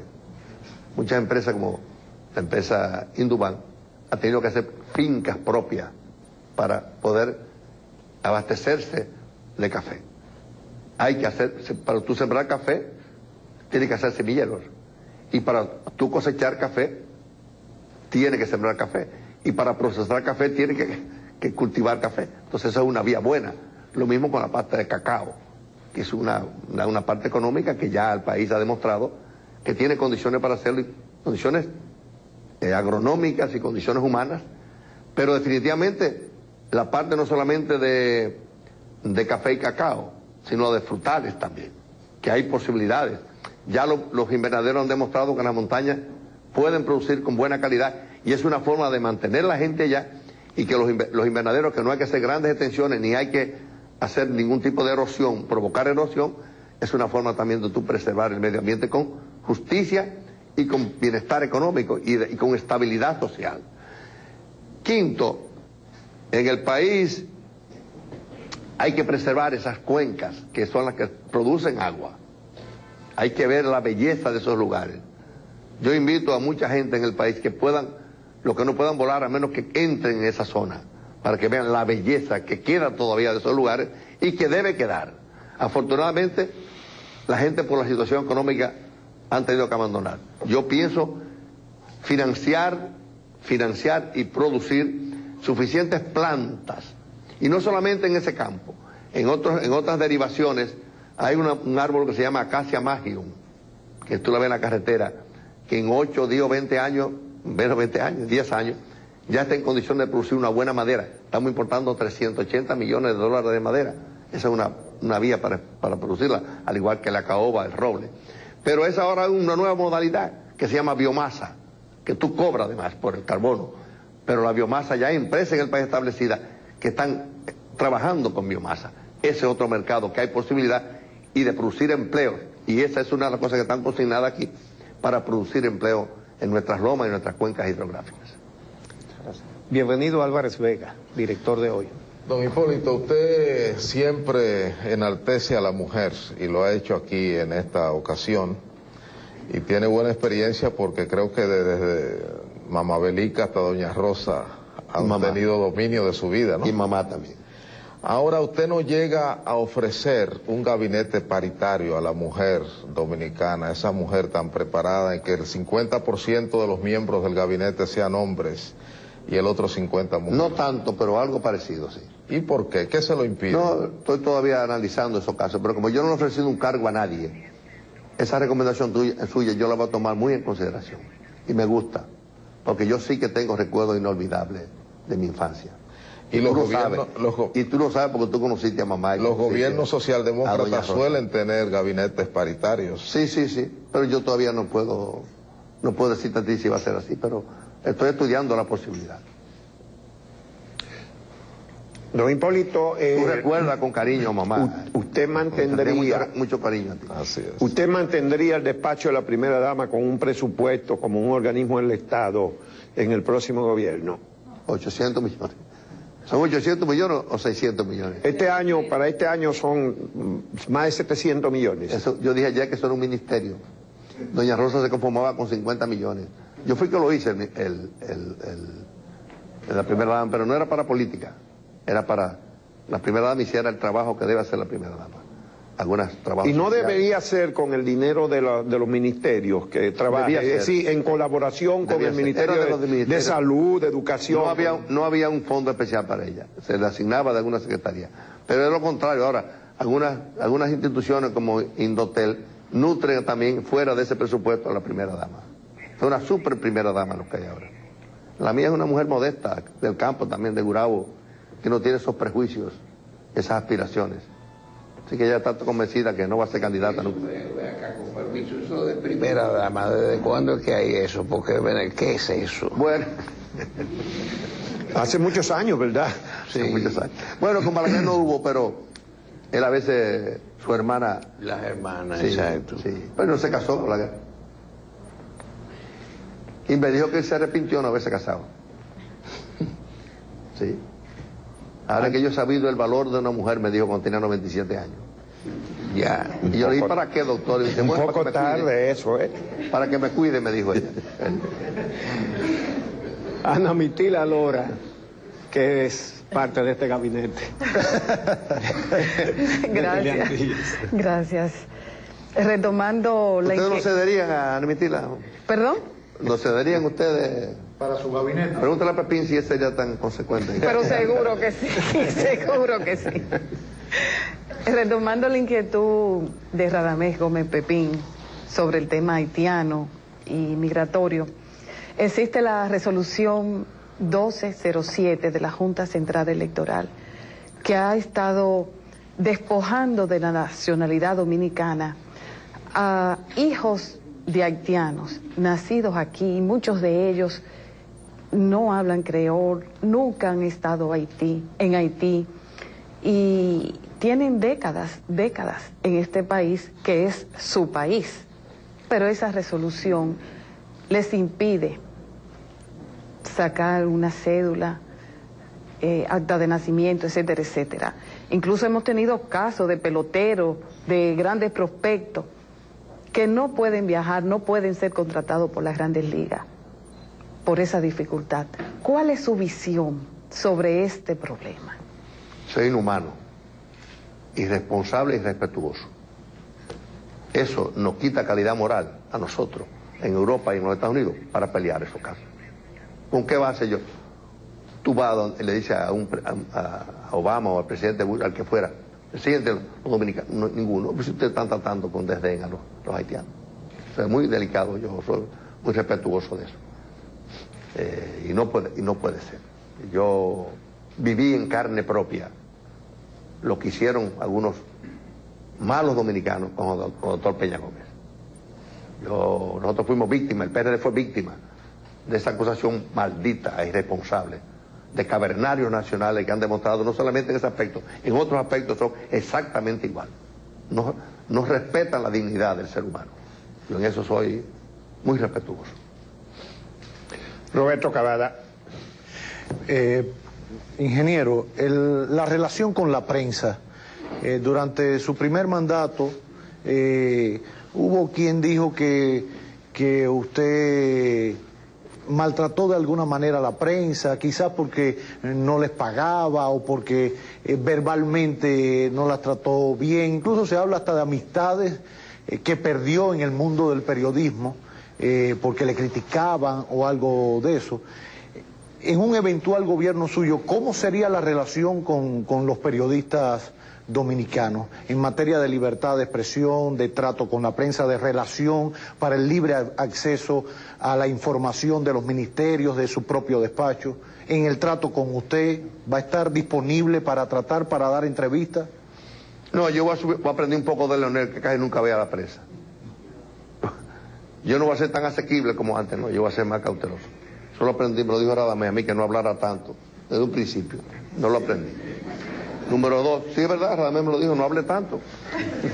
Número 2, yo soy un libre pensador.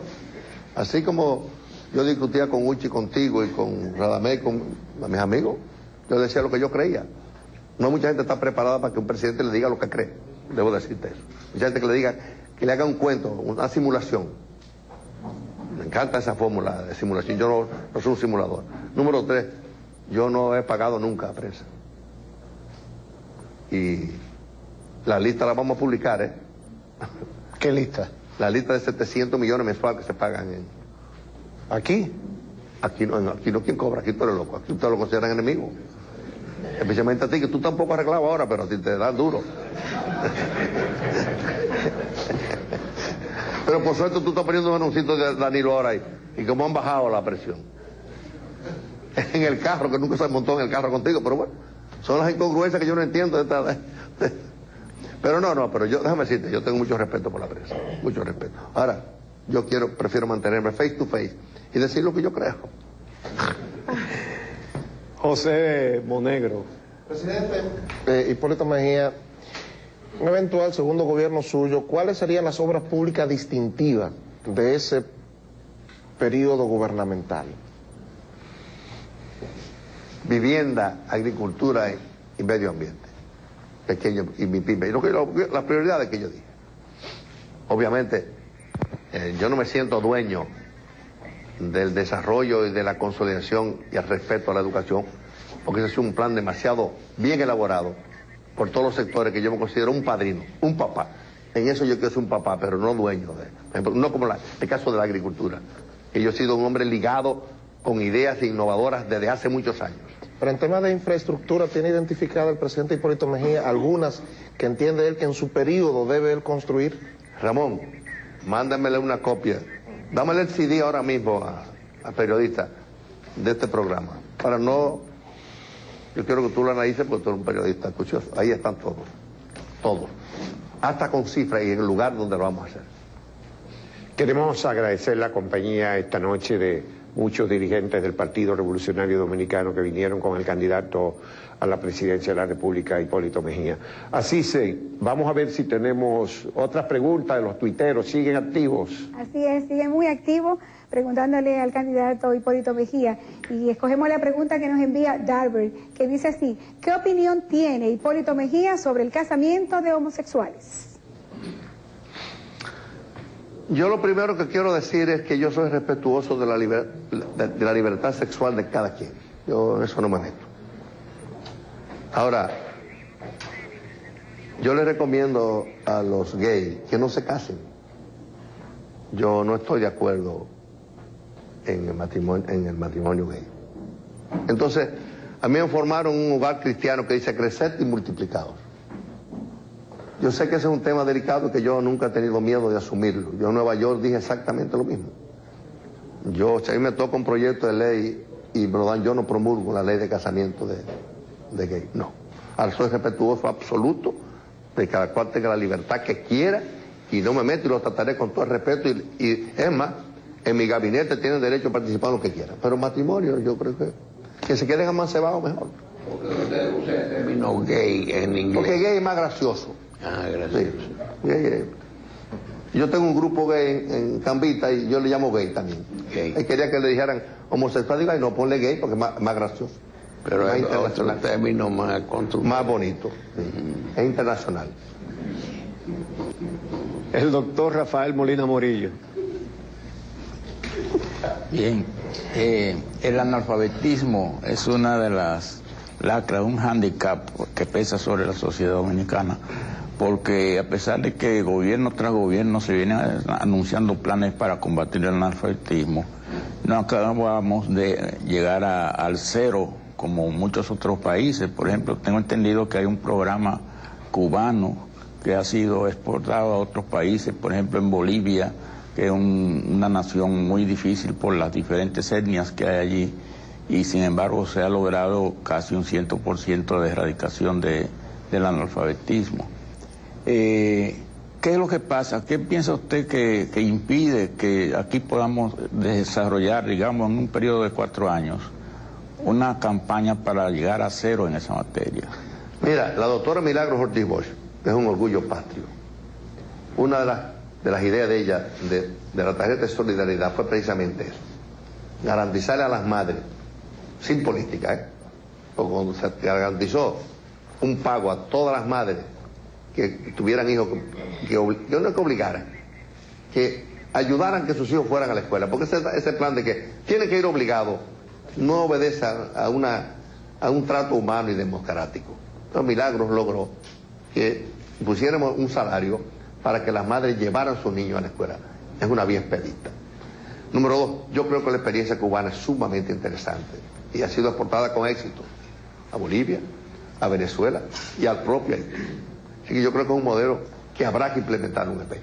Pero debo decirte, el plan que ha presentado Educa, yo estoy gratamente impresionado, sorprendido de la inteligencia y de los pasos que ese proyecto como se ha preparado. Pues de ahí que viene el famoso 4%, en que yo he hablado con la vehemencia que me caracteriza de aplicar este proyecto que está muy bien descrito y muy bien analizado este tema.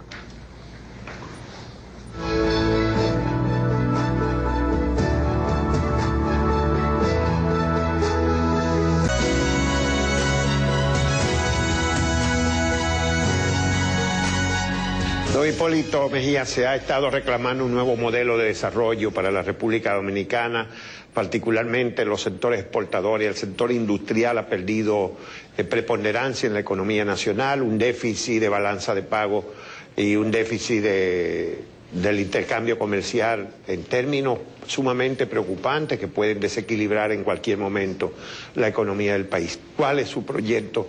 ¿Qué respuesta le va a dar a esa situación?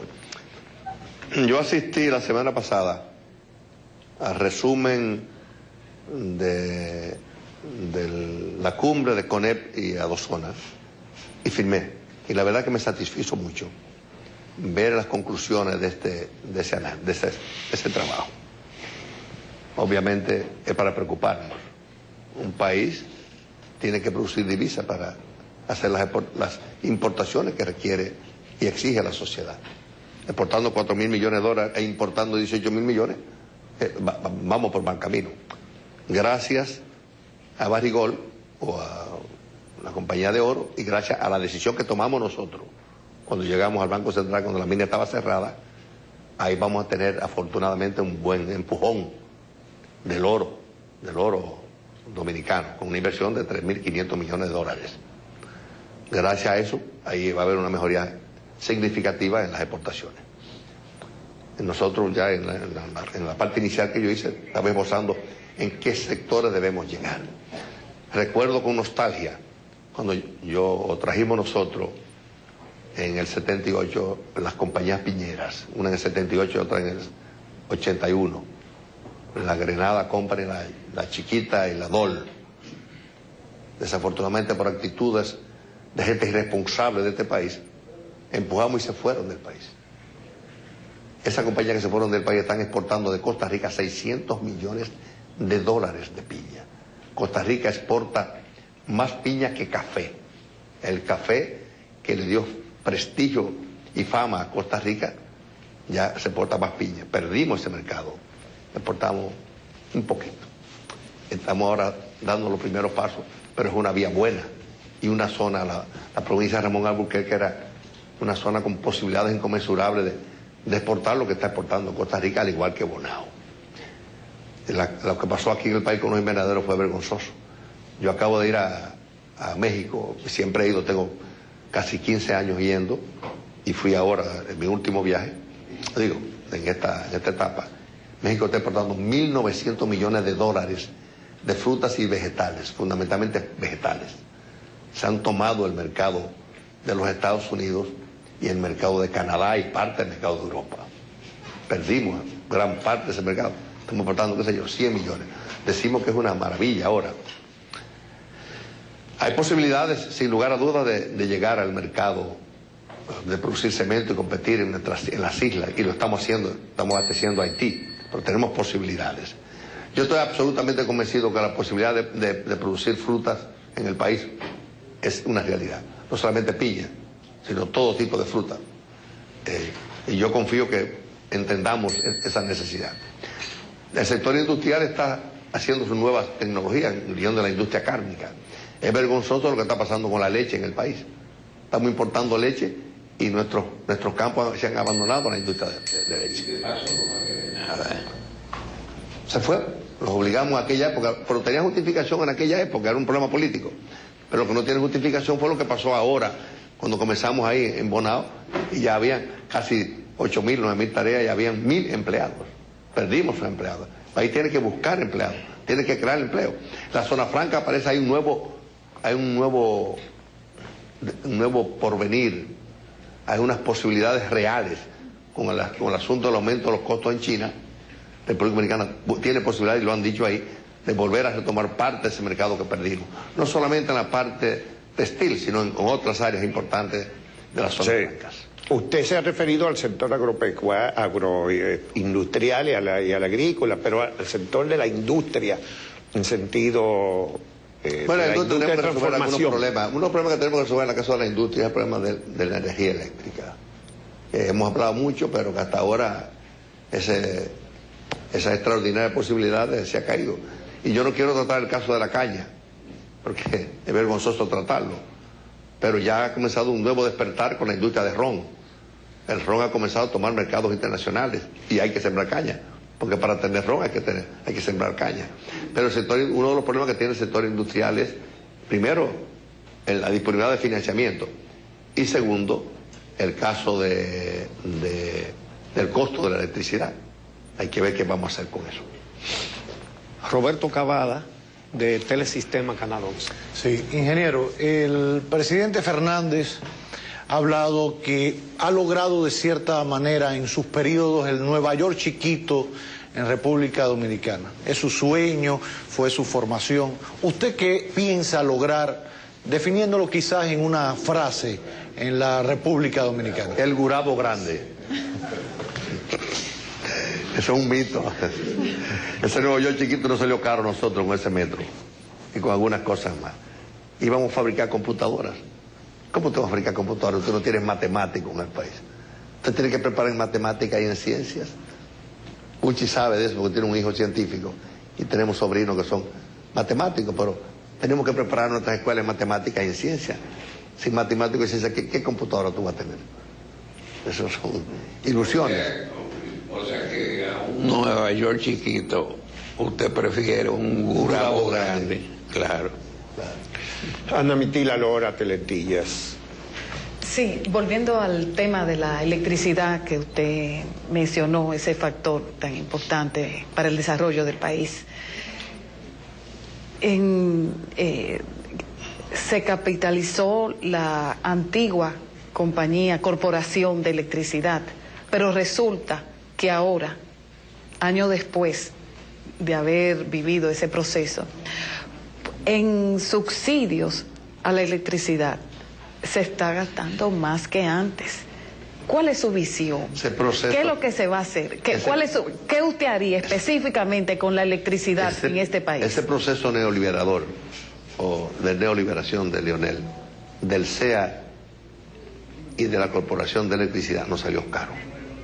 Ese muchachito que produjo el SEA, de generar, distribuir y vender, nos salió caro, pero muy caro, y todavía no está saliendo más caro.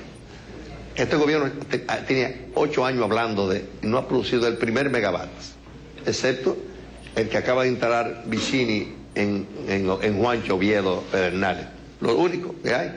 Y hablamos de plantas rusas y de plantas de todas las nacionalidades chinas. No ha llegado a la primera. Lo único que hemos hecho es aumentar el personal de las EDES.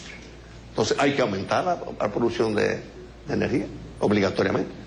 Pero no se hace con gasoil, con fuel oil. Debe hacerse solar, eólico, o al menos con carbón, cuando menos. Hay la posibilidad también ahora de lo que hablamos de biomasa. Pero ese tema hay que enfrentarlo, ya no es un juego, ¿eh? Ahí habrá que hacer la cosa en serio y tomar todas esas desviaciones y hacer un proyecto nacional. También así fue consignado en las resoluciones y las recomendaciones del Consejo Nacional de Hombres de Empresa, y habrá que enfrentarlo. Que haya que lesionar a alguien, se lesiona. Esos PP que se firmaron al por mayor, nosotros no firmamos un PP, pero produjimos 600 megavatios y mejoramos la parte de carbón. Entonces, esa experiencia hay que vivirla. Ha mejorado, la burocracia sigue, y lo único que ha aumentado mucho es el personal. Se desduplicó. ¿Pero el subsidio lo iría desmontando? Obligatoriamente. Eso no hay país que resista eso. Pero es parte de lo mismo, fue parte de la desgracia nacional. O sea, ¿usted no se compromete a acabar con los apagones en este país? Es un proceso acabar, ¿sí? Yo pensaba que se podía hacer, pero en 4 años nosotros produjimos 600 megavatios nuevos, reparando las plantas que había y convirtiéndola de fuel oil a carbón. Fue una vía, pero eso fue 4 años. Llevamos 8 y todavía no sé cómo están la parte de Vicini allá en el sur, pero pienso que es una buena experiencia. Y la solar también. No sé si ustedes han visto, muchas de las telefónicas están usando parcialmente ya solar. Yo tengo 40 años usando solar en mi casa y sé lo que significa eso. ¿Y la tarifa entonces qué pasaría? Tendrá que bajar, eso no lo resiste nadie. Esos precios de la electricidad no los resiste nadie. Es la más cara de América Latina. La próxima pregunta viene por Twitter. La tiene Asís Emelio. Así es, gracias, Uchi. La pregunta es de Pedro Pablo Marchena, que pregunta lo siguiente: ¿cuál sería su aporte a la Facultad de Ciencias Agronómicas y Veterinaria de la UAS, que está a falta de aporte económico y de equipos? Eso me da tristeza hablar de ese tema, a lo que hemos llegado los agrónomos.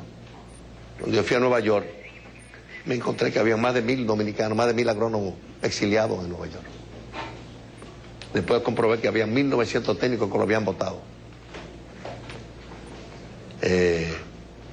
Hay que retomar las facultades de agronomía con apoyo, con vocación. Pero el caso más patético y más duro para mí ha sido en mi propia familia. Mis hijos, Ramón Hipólito es ingeniero agrónomo, con especialidades, y Felipe es ingeniero zootecnista, o sea, en producción animal, no veterinario. Pero yo predico con mi muchacho y mi nieto, que tenemos 9 nietos, y yo quería ver cuál de ellos iba a seguir la tradición de 5 generaciones de agricultores. Y hay un chiquito, medio buravero árabe, que yo le digo, se llama David. David, dice, yo voy a estudiar veterinaria. ¿Cómo, David? Yo voy a estudiar veterinaria para curar perros, porque producir leche y carne no da cuarto. Sí, pero yo lo he dicho eso como 20 veces.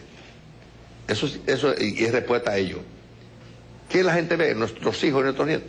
Si el campo está tan mal, si no hay rentabilidad, si no entendemos ese problema, ¿para qué vamos a estudiar eso? Las facultades, a mí me duelen, mi facultad, los colegios, las escuelas, Elisa, a mí me duele que nosotros no estemos preparando los futuros hombres que tienen que ver con el desarrollo agrícola del país. Yo peleé durante muchos años con Pepín y lo metí, sí, lo empujé. Pepín, yo quiero que tú participes en la parte agrícola. Entró, no solamente en el procesamiento de Coco López, sino también en la industria de tomates. Él no me echa maldiciones, pero yo a veces cuando le hablo de eso me pone la cara fea. Así que como que no le gustó ese empujón que yo le di a Pepín. Pero es una vía de compromiso de gente que entiende la empresa, que participe en el quehacer agropecuario del país. Para eso hay que tener profesionales. Yo voy a empujar mi UAS. La UNPU hay que preparar profesionales del área agropecuaria y de medio ambiente. El director del periódico Hoy, bienvenido Álvarez Vega. Presidente, el PRD es un fenómeno sin igual en América Latina, una capacidad de sobrevivencia impresionante, solo comparable con el APRA en el Perú. Un amigo mutuo, el doctor Fran Moya Pons, ha dicho que el PRD es una escuela de democracia. Pero hay muchos sectores de la vida nacional, sobre todo sectores de clase media y sectores empresariales, que temen a la vocación por la división, la fragmentación y el pleito de los PRDistas, pleitos que cuando llegan al gobierno se hacen entonces pleitos de Estado. En el caso de que usted sea electo presidente de la República, ¿utilizará esta vez algunos mecanismos que impidan que esa vocación del PRD afecte la labor de gobierno? Es que hay gente que confunde el Partido Reformista, el PLD y el PRD. El PRD surgió en Cuba producto de una necesidad de libertad y democracia. Y participó un pariente de nosotros, papá de Juan Isidro Jiménez Grullón. Eso queda en el sentimiento de los PRDistas, esa herencia bendita. El PRD es una escuela de democracia y seguirá siendo escuela de democracia. Pero en la democracia hay que disentir y mucha gente no entiende que hay que disentir. Si hay una cosa que yo me siento orgulloso del PRD, que tú puedes disentir y nada, ¿y qué pasó? Tú y yo peleamos y ahora somos canchanchanes. Bueno, pero discutimos y ¿qué? Somos amigos. Pero en sus días ese pleito afectó bueno, pero es así, el gobierno. Pero ¿y qué tú crees? Que los demás partidos no lo hay. Mira, yo estoy ahora conviviendo con parte del Partido Reformista y es la misma segregación. Ya, de hecho, además, prácticamente está destruido. ¿Y tú crees que el PLD no se va más a la corredera también? Va a haber, y de hecho lo hay. Naturalmente se mantiene secreto porque viene de un origen diferente, de una dialéctica diferente. Ahora bien, yo me siento muy orgulloso de participar en el PRD, un partido democrático, en el que tú puedes discutir y hasta poner tus diferencias ante la opinión pública. Ahí que yo no estoy de acuerdo, que lo hagamos en la opinión pública. Vamos a debatir, vamos a lavar nuestras ropas en nuestra casa, pero lo hacemos en público. Cuando el doctor Jiménez Grullón me dijo a mí que el PRD iba a tener esa herencia para toda la vida, yo no lo creí. Ahora lo he entendido más después de 40 años. Esa expresión del doctor Jiménez Grullón, que era producto no de su conocimiento médico, sino de su conocimiento sociológico. Entonces el PRD va a seguir así. Y yo espero que no sea crisis, que podamos seguir discutiendo temas y no estemos necesariamente de acuerdo en todo, pero podamos llegar a un acuerdo. Hemos llegado en un 99%, 98% de acuerdo, pero no espere más. Ni en las propias casas nosotros hay una solución completa a los problemas. También hay diferencias en las casas, en nuestros hogares, en nuestras familias. Y el PRD es una familia grande. Pero es que la historia dominicana ha oscilado entre o los partidos y los gobiernos autocráticos, o la anarquía y la discusión. No ha llegado el momento de la madurez, de un proceso democrático de madurez. Yo estoy convencido que llegamos a la madurez. Yo estoy convencido de eso. Y he hecho lo que esté a mi alcance para que se logre esa madurez. Y llegaremos absolutamente a esa madurez. Usted ha mencionado en más de una oportunidad en esta presentación el compromiso que, tal y como lo contrajeron también todos los demás candidatos presidenciales, usted ha hecho para cumplir la ley de educación, asignar el 4% en el primer presupuesto, aumentarlo progresivamente.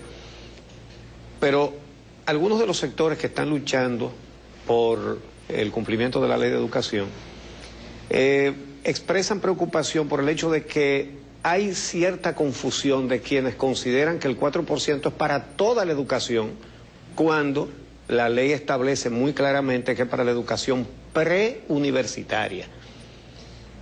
¿Usted tiene eso claro, que el 4% es para la educación preuniversitaria? Sí, pero no quiere decir que tú, como parte inicial, que es el mayor problema. Ese es el mayor problema. Que sí. El problema fue muy bien elaborado. Pero definitivamente lo importante es que el caso de la Universidad del Estado es una universidad del Estado. Y tiene un presupuesto, aunque está dentro del presupuesto de educación. Sí, pero que es un presupuesto diferente. Sí. El motivo de que se separen es que la educación preuniversitaria es obligatoria. Sí. Y la universitaria es opcional, hace una carrera universitaria el que quiere y puede. Y difícil, no todo el mundo llega a ella. Pero eso yo también lo tengo muy claro eso. Cuando yo hablo de educación técnica vocacional, también forma parte de la educación en términos globales. Pero vamos a comenzar con eso. Yo creo que es un gran paso, Uchi. Vamos a no ser tan gandíos como dicen allá en... Sí, pero lo que quisiera es saber si usted tiene... No, estoy convencido que lo que tú estás diciendo es correcto, la acotación tuya es correcta. Sí. Pero no vamos a ser tan gandíos, vamos a comenzar con el 4%, que es un gran paso, un compromiso bueno, que lo hemos asumido todos, y es un gran paso. Vamos a ver cómo lo vamos a cotejar, y vamos a ver la disponibilidad también, como dijo Cavada, nuestra disponibilidad económica, cuál es la situación nuestra. Pero lo importante es que sabemos todos, y hemos llegado a un acuerdo que es la educación, que esa parte es importantísima, de una vez y por siempre, consignarla en el presupuesto y comenzar a ejecutarla. José Monegro. Presidente, usted lleva como candidato, como compañero de fórmula a Luis Abinader, que viene del sector empresarial, pero él está muy vinculado al sector turístico. Me gustaría saber, en un eventual gobierno del presidente Hipólito Mejía, cuáles serían los pilares, tanto para reorientar la oferta turística dominicana como para desarrollar ese sector generador de divisa. Tú bien lo has dicho, Luis, así es una persona que está en esa actividad también, en problemas obviamente, como está el caso de Puerto Plata, que está en conflicto. Hay una luz en el túnel, ahí ha comenzado a hacerse una gran inversión ahora, después de muchos años, más de 10 años de cabildeo, para que Carnival se establezca con el turismo de barcos, que es un coadyuvante importante para el complemento del turismo de aviones. Yo estoy convencido que ha habido cierta estabilidad, de hecho hemos tenido cierto crecimiento, un poco estancado en estos últimos años, pero definitivamente yo estoy convencido que si obviamos algunos de los problemas que tenemos, con el precio de la gasolina de avión, la atención, evitar la rabalización, la nueva carretera hacia Bávaro, los nuevos polos turísticos, las nuevas inversiones que de hecho ya hemos estado nosotros viendo algunas posibilidades adicionales, el programa de seguridad absoluta que debe haber. Así que definitivamente yo soy de los que creo y estoy convencido que el turismo es una vía extraordinaria de desarrollo del país. No solamente para eso, sino para el propio consumo de muchas de las cosas que producimos, que es la mejor exportación que podemos hacer. Pero tengo mucha fe al crecimiento significativo en el área del turismo. En el sur, ¿cómo haría usted para que el turismo sea un motor de desarrollo en la región sur, donde hay tantas bellezas? Pedernales es algo excepcional. Ya han venido varias compañías. Lo que pasa es que han querido cobrarle peaje antes de tiempo. Hay que vencer esos peajes y resolver el problema de Bahía de las Águilas, que ya tenemos bastantes avances. Y ahí se da una situación muy especial, la belleza de Pedernales, que es una verdadera belleza. Bahía de las Águilas es una verdadera belleza, es un entorno ecológico extraordinario. Y está Pelempito ahí, que a 10 minutos de Pedernales tú tienes a Pelempito también, que es un atractivo muy especial del clima y del medio ambiente, de todas estas cosas que se grimen en estos últimos años. Es decir, que ahí hay real posibilidades de hacer una cosa bien. Y ojalá que tuviéramos la conexión directa con los chinos, que ya están establecidos ahí en Bahamas y con gran inversiones y que ven eso como un destino importante. Los propios ingleses, los propios franceses y los propios canadienses han visto ese lugar como algo bueno. Hay que obviar algunos problemas, pero lo vamos a obviar. El doctor Molina Morillo. Bueno, estamos casi llegando al final de esta comparecencia y a través de la misma hemos visto desfilar unas menciones y referencias de los distintos grandes problemas que confronta la población dominicana. Naturalmente, de usted llegar a la presidencia nuevamente, sin duda alguna, quizás su primer decreto sea la designación del gabinete. Pero me gustaría saber, en la jerarquización de esos problemas que hemos mencionado aquí, ¿cuáles serían sus segundo, tercer, cuarto decretos para ir haciéndole frente a estas situaciones? No, que todos son absolutamente necesarios, pero tú comprenderás que hay algo que yo estoy convencido que dinamiza la economía, es la construcción. Pero yo no me voy a apartar bajo ninguna circunstancia del tema agrícola. Además, en el mes de agosto comienza la gran zafra de preparación de tierra de todos los terrenos en el país de este cano. Entonces tú tienes que obligatoriamente emplearte a fondo en el desarrollo de una política agrícola agresiva en todo el territorio nacional, para que puedas empatarte con las lluvias que deben venir en la época ciclónica, o en la época que siempre ha sido la época lluviosa. Esa era la segunda prioridad. Obviamente, concomitantemente con eso, el muñeco debe establecerse para comenzar un plan masivo de vivienda en el país, además de la infraestructura para la parte de educación, con todo lo que tiene que ver con estos temas. Y obviamente, ver la disponibilidad en el manejo de la economía, que es un tema que hay que verlo y manejarlo con cierta delicadeza, con mucha delicadeza, para ver cómo vamos a tratar ese tema neurálgico. Don Hipólito, díganos 5 medidas de austeridad que usted implementaría, siquiera 5, porque aquí hay una gran cantidad de cuestiones, de gastos. El país está señalado en la posición 142 de 142 países del mundo en el 140, Foro Económico 140. Mundial. Y nosotros tenemos la última posición en malversación de recursos públicos. Esa es la primera. ¿Cómo? ¿Qué? Pero díganos 5 medidas siquiera de austeridad. Esa tendrá que ser la primera. ¿Cuál? El despilfarro. Esa tiene que ser obligatoriamente con un plan rígido de austeridad. Obligatoriamente. Obligatoriamente. Otro es, el despilfarro entiende todas partes de gastos superfluos y francachelas y cosas por el estilo. Otra medida obligatoriamente es retomar el desarrollo de los 2 sectores más importantes que dinamizan la economía, como ustedes, que es la construcción y poner las reglas claras con el sector, que como dijo Bonegro, de lo que está esperando el sector nuestro de turismo. Obviamente, sentarse a ver las cosas de nuestra electricidad. ¿Qué vamos a hacer con eso? ¿Cómo? ¿Cuándo? Obviamente sin desviarnos la parte macro, que es la mayor expectativa de la gente, que es la estabilidad macroeconómica, que aunque no hemos hablado de ella, es un tema que le preocupa a todo el mundo y a nosotros en particular nos preocupa muchísimo, que tenemos que ser sumamente cautos.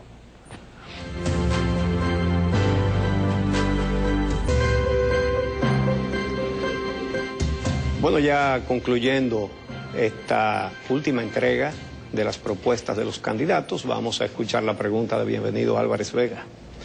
Presidente Mejía, usted tiene una oportunidad de ser presidente de nuevo, como todos vemos, usted y el doctor Danilo Medina.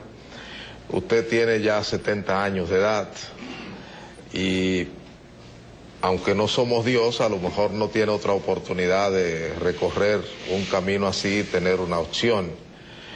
¿Cuál sería, digamos, el gran sueño que usted tiene, del gran legado que usted quisiera dejar a esta nación en caso de ser presidente de la República?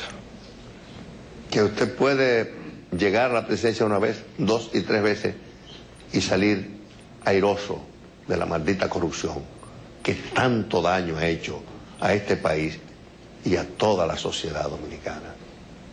¿Qué quiere decir eso en buen dominicano? Salir limpio, sin mancha de corrupción, y de que hagamos institucionalmente los correctivos, logremos los correctivos que este país está exigiendo para que no se repitan esas prácticas malsanas.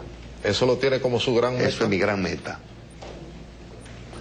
Es mi gran meta porque afortunadamente mis problemas familiares han sido resueltos. Me siento feliz de tener una familia. Todo el mundo sabe que yo soy un político que tengo familia. Yo soy de los políticos que me siento orgulloso de tener familia.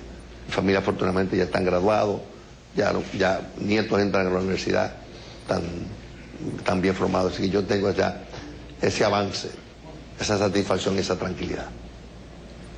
Roberto Cavada, productor de los servicios informativos de Telesistema Canal 11. Sí, ingeniero, para entender un poquito, ya terminando esta propuesta de los candidatos, en la vida interna del PRD, el día 20, en la noche, después que empiece a contarse los votos a las 6 de la tarde, ¿a quién corresponde decidir si el candidato Hipólito Mejía ganó o perdió? ¿Usted saldrá o le toca al presidente del PRD? No, a nosotros. El presidente del PRD, ni ningún dirigente del PRD es dueño del PRD. El PRD es una actividad colegiada. Como debe ser colegiada las decisiones que tomemos en el país, todas. Así debe ser una democracia. O sea, si el margen entre usted y Danilo es muy cerrado, ¿lo decidirá en colectivo? No, la preocupación es que nosotros hemos establecido una estructura, una infraestructura demasiado eficiente y ha asustado a mucha gente. Ajá. Mucha gente sabe que ha sido una debilidad del PRD hace muchos años.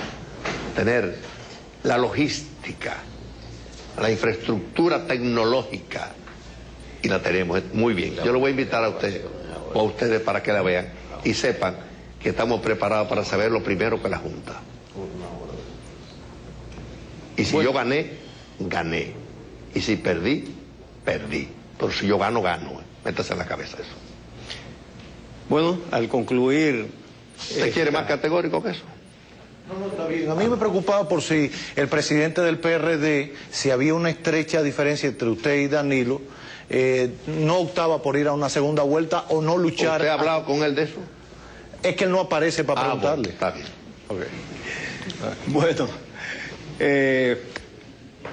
los medios de comunicación del Grupo Corripio esperan haber contribuido con las propuestas de los candidatos a una campaña basada precisamente en los contenidos.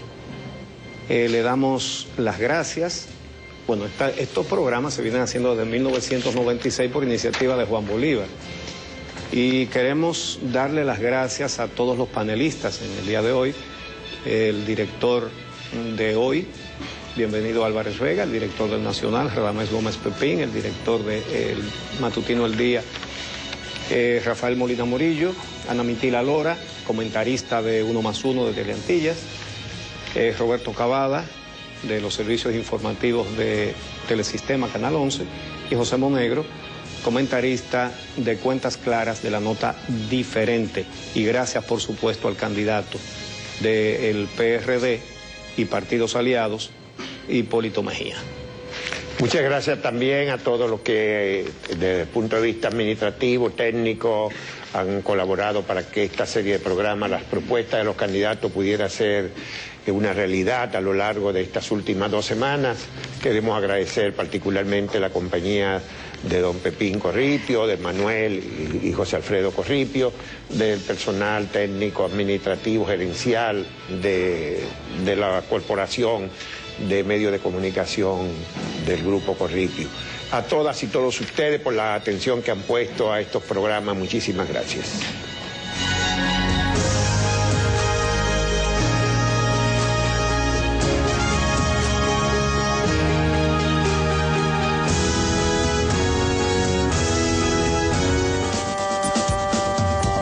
Telesistema, un canal de emociones.